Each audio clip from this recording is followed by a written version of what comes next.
afternoon, everyone, and happy Thursday from Miss Charlotte at CES Real Estate School. So, today I want to talk about a really important real estate term: fiduciary. Fiduciary simply means for an agent to do their due diligence on the behalf of their clients. It could also be looked at as an agent doing what's in the best interest of their clients. When you represent someone in a transaction, they're depending on you to make sure that they're aware of everything that is happening, when it comes to buying a home or selling a home. That's the reason why real estate agents are needed in sales transactions, because buyers and sellers don't know how to sell properties. They need our expertise to assist them with that. So when you use your fiduciary capacity, you're representing your clients, and with that, you need to do what's in their best interest.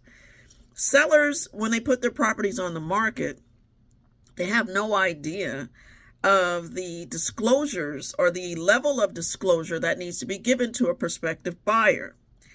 And so as a listing agent, it's your job to make sure that happens.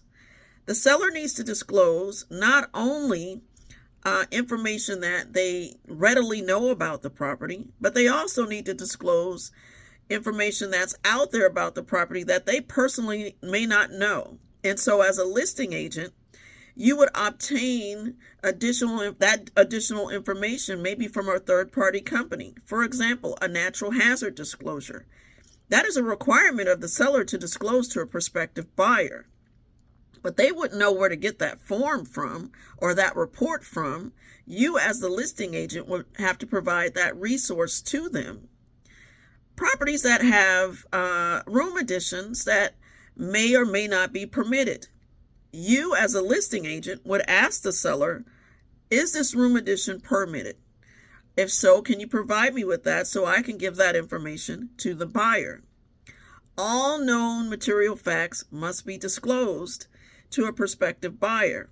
Again, sellers, they don't know. They just know they want to sell their house and get as much money as they possibly can for it. And it's your job to do that. But it's also your job to protect them. And so that's where the fiduciary capacity comes in. Okay. So due diligence. Remember that. So if you are tested on the real estate exam, remember Miss Charlotte said fiduciary means due diligence.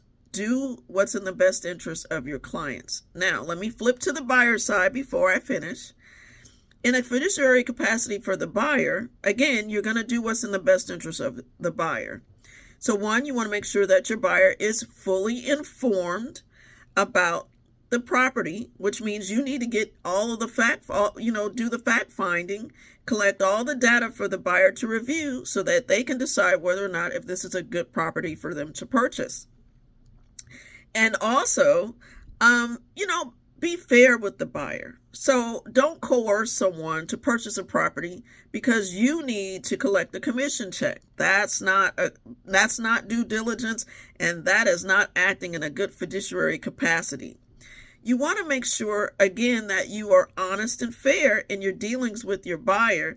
And so if they decide that, and if you know that the property that they're interested in is not a good choice for them, then make sure that they make the decision to not purchase that property. Don't push them into something because it works for you.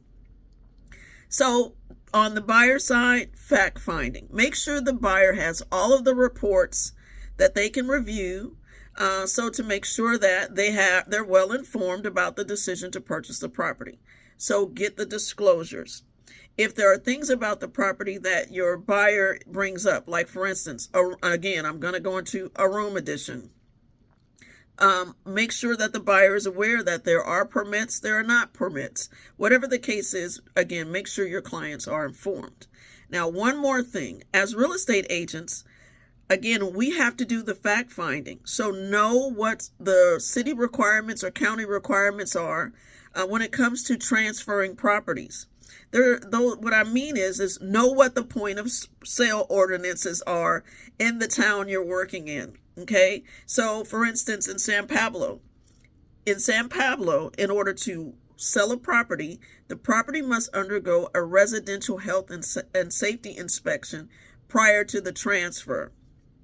What I mean by transfer is the seller transferring the property to the buyer. Okay, so if you're a listing agent, you should be telling your seller, hey seller, we need to contact the city and we need to have this residential health and safety inspection conducted so that we can provide the information to the buyer showing that the property is safe to occupy.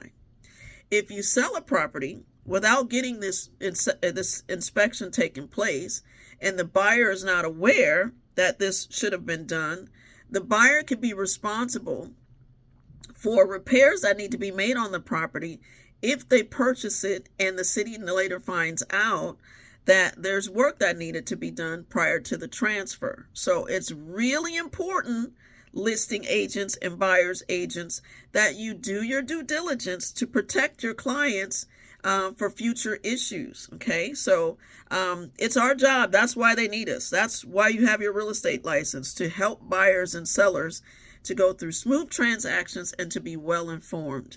So I hope this helps. Again, I was talking about fiduciary. And so tomorrow I will be talking about another real estate term that I know you'll be tested on the state exam, to make sure that you understand in basic terms what that term means. Have a great day.